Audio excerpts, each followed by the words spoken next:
Hi guys, Squirrel here, and welcome to another X-Plane 11 beta video. This has been a patch since I last did my first X-Plane 11 beta video, so I think they've been busy fixing things.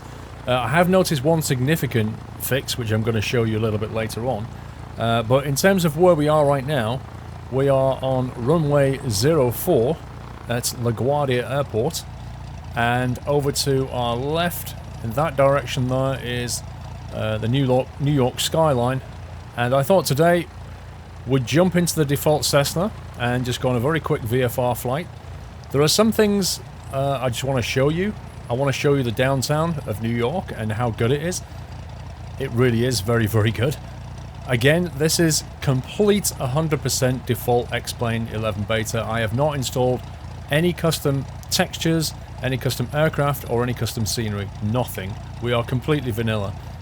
Now, I am on the full X-Plane 11 beta. You may or may not be aware that you can download a trial of the X-Plane 11 beta, which gives you a sort of a timed restriction, and I think they've only implemented Seattle in that one, from what I gather. I don't know. But I'm on the full version, which means I've downloaded all the available scenery, all the default scenery, and that's what I'm flying with. Before we begin, let me show you quickly what graphics settings I've got here. Because I know a number of you have had performance issues with X-Plane 11 beta, which I believe Laminar are addressing as they go on. That's part of the reason for having the beta, is to iron out these kinds of problems. So our kind of performance that I'll show you now is not necessarily indicative of the final version. One would expect it to get better with the final version. But what I've found, for me personally, bearing in mind I've got a GTX 1080 graphics card, just a single GTX 1080 graphics card. And what I've done is I've maxed out my texture memory with no compression. And you can see here I'm using about 3 gigabytes of RAM. I think my card has 8 from memory. So I have plenty of scope here. Anti-aliasing, I left on 4 times SSA, FXAA. There is a crank switch here to take it up to 8 times. But I found that I lost maybe 4 or 5 FPS for not much noticeable gain. So I've left it on 4 times. Visual effects I've left on HDR. Again, I've not maxed out because the benefits don't seem to really be there, but you definitely lose some frames. And given we're flying over the New York scenery, we are going to lose frames because it's very, very detailed. So these seem to be the settings that work best for me. If you do change any of these, particularly the texture and the anti-aliasing, you do have to restart X-Plane to take the effect.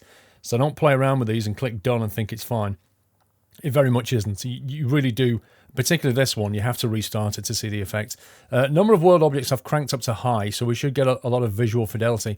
And reflection I've got on minimal. I'm going to crank that up as we take our flight so that you'll see what effect that has. But this, this is the default Cessna. This is not the one I normally fly, which I will install later on. The Air 4 Labs one, which is extremely detailed. But I just thought, let's just go with what we've got out of the box, because that's what, if you're going to splash your cash on this X-Plane, you want to know what you're going to get for your money, not what else am I going to have to spend. So that's what I'm going to show you. So let's, we've gone flaps 1. Let's throttle up. A little bit of right rudder, and we'll get the power in. Now, we're taking off on a very clear day. But I am going to mess about with the time as we take off, just to show you sort of various graphical bits and pieces. I actually might turn on the frame rates just so that you can see what I'm getting here. There you go, look at this. It is just so nice. So right now it's silky smooth. In fact, let me just put that frame rate on here so that you can see it. So you go to data output, and then you want show in cockpit on frame rate. That's going to show it up there. Now we're cranking out, what, just over 30 FPS at the moment. Let's bring up the flaps. And trim it back out again. And let's go external camera. Now bear in mind that, New York is, well, as you can see, just look at the sheer amount of 3D objects here. Pulling 35 or FPS is actually going up. Pulling 35 FPS, given the amount of scenery detail we've got right now, is pretty impressive. And, I have to say, looking down at the ground, the amount of objects. This is default autogen. I mean, this is absolutely crazy. The only other flight simulator that I know of that has this kind of fidelity out of the box is DCS World. When you fly around Nevada, and it has this kind of... I mean, look at it. Good grief. You know, it's all too often with flight simulators that you have to spend a lot of cash just to get it to look good. But with this, as long as you've got the hardware, it just really is incredible. Look at that. There's even a train down there. Look, it's absolutely splendid. Anyway, I want to show you some stuff. So let's throttle back a little bit here because I'm starting to pick up a lot of speed and I want to get down towards the ground. Now, look at the water. Look at the water. You don't see much in the way of reflection. That's because I turned the reflections down to their minimum. So I'm just going to get fairly low down here. What I might do as well is just bring the time back a little bit so that we've got... Just push it forward. Let's push it towards an evening. There we go. Right. Now at this point, one would expect to see reflections. So let's start cranking that up, shall we? Let's go from minimal to, I don't know, low. And already we're starting to see a little bit of reflection going on. Not much. Let me just trim it out a little bit. Not much, but you can see some kicking around. Trim up. Let's go for another notch up. Let's go to medium. And you can see the bits and pieces here now. The sort of reflections going on. Get over this bridge.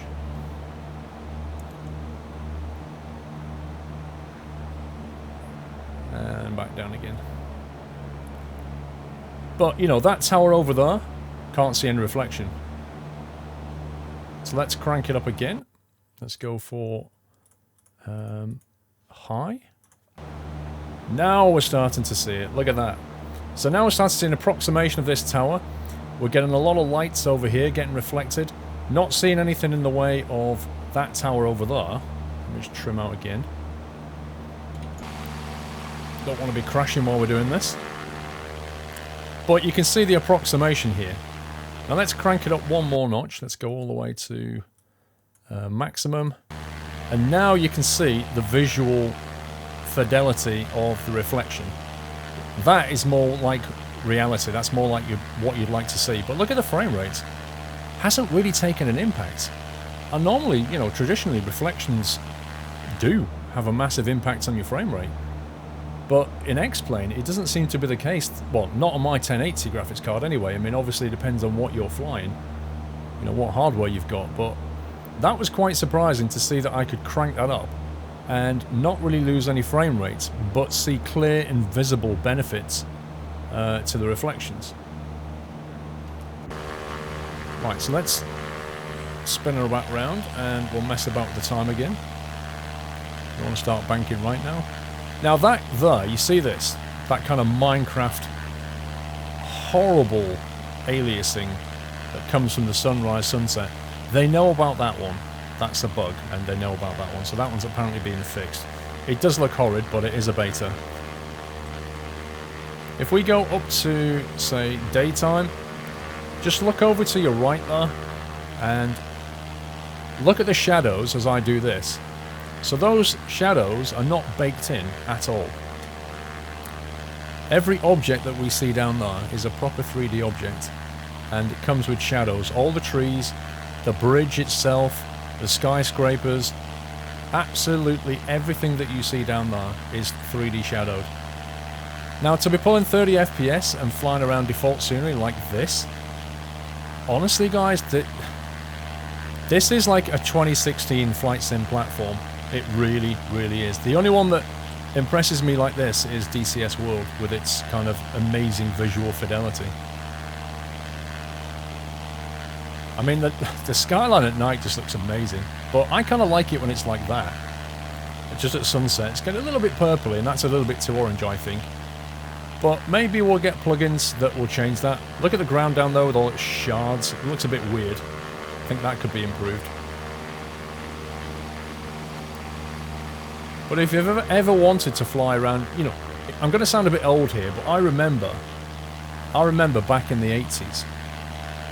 Yes, the good old 80s. I remember back in the 80s, and I was watching a program about 3D graphics, and they showed you a wireframe render, not real time, a wireframe render of the Manhattan skyline.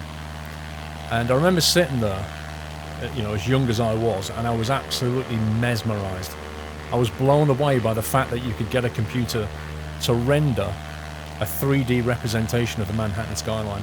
And that was one of the things that put me on course for a computer science degree and go and studying graphics. And that's one of the reasons why I still have a great passion for this kind of thing, is what we can do now with computers is awesome. And, you know, having a love of flight simulation and a love of graphics means this platform is giving me such joy right now.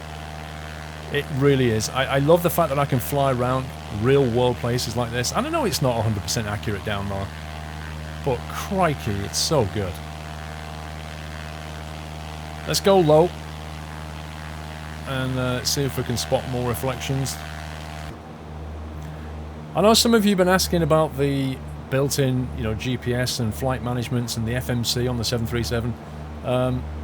I can tell you that currently in the X-Plane 11 beta, a lot of it is not really... I don't know if it's going to be there in the final release, but a lot of it isn't actually there. Like the FMC is partially operable. Like you can put in a flight route, you can't put in your perf data or anything like that. So whether it's going to be implemented before release, I don't know, but currently you can't do it.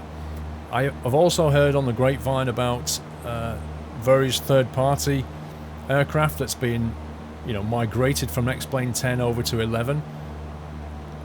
You know, for example, the IXEG 737. From what I understand, if you take the X-Plane 10 version and stick it into 11, it doesn't, like the FMC just completely breaks down. It just doesn't work properly. I haven't tried it myself. That's just what I hear. Look at that. That water looks so good, by the way. But, you know, there are various people who are working on add-ons. For example, the Flight Factor 757 is being worked on for X-Plane 11. So that should be out the door fairly soon, out after release. You've got the SkyMax version 4, which gives you all the kind of realistic clouds and weather systems. That's being built for X-Plane 11. So, you know, the great thing is that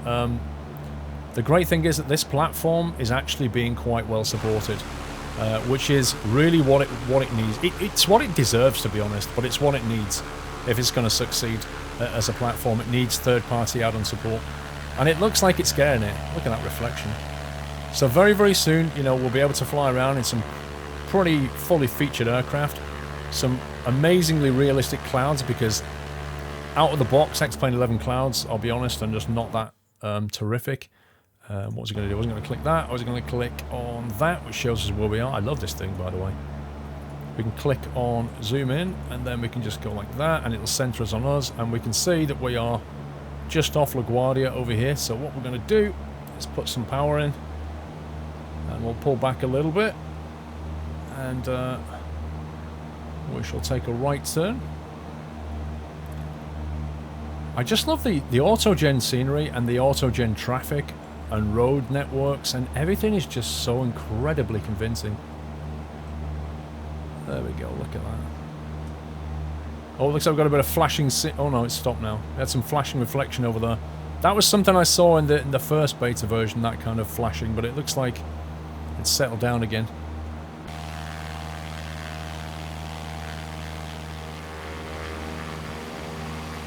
But yeah, some people have been saying that they had a problem with X-Plane 11 performance issues when they tried the beta. I don't know if they've been fixed or whether you guys got that all working.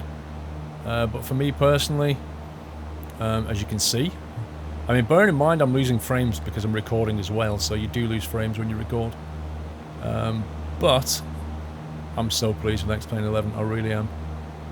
I'm pretty well convinced this is going to be a big player going forward in terms of flight simulation, and I do hope it is, because it really deserves it. Let's put the lighting like that. Look at that traffic. Just amazing. The other thing is, like, if you like flying online, having scenery like this out of the box pretty much means that, you know, you're all going to be on the same kind of scenery by default. I mean, sure, we're going to get some third-party scenery coming in for airports. In fact, you know, there's one coming out soon that I'm going to look at. Maybe next week I'll show you that one. It's going to be one of the first commercial airport builds for X-Plane 11, which I'm going to take a look at. And you know, obviously they'll come in, but even by default, it means that when you're flying online, you know, you're not going to be seeing people just driving through terminals left, right, and centre because you've got a decent airport scenery and they don't. You know, out of the box, we're getting some cracking airport scenery, and even if they didn't have one by default, there's, you know, X-Plane has a great online library for stuff anyway. But also what I hear is a lot of the, I haven't tried this myself by the way, is a lot of the generated scenery, for example, I built for 10. People are bringing it over and trying it on 11, and apparently it works pretty well. The things that don't work are anything that rely on data points and data references, stuff like the FMC and navigation tools and all that kind of stuff. They're the things that are breaking on 11. But the actual scenery seems to be pretty much as it was in 10. So if you auto-genned any stuff, if you've generated any scenery from around the world, in theory you can bring it over from 10 to 11 and it pretty much works out the box. But I've yet to try that. I will be trying it very shortly.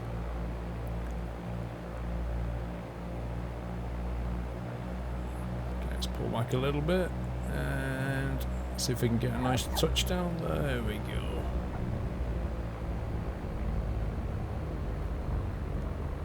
Nice and smooth.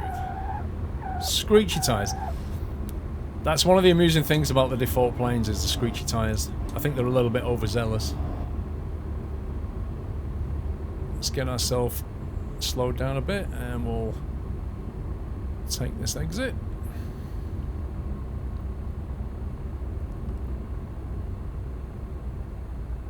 Let's slow it down. Right, let's bring up some daytime so we can see where we're going, and we'll go this way.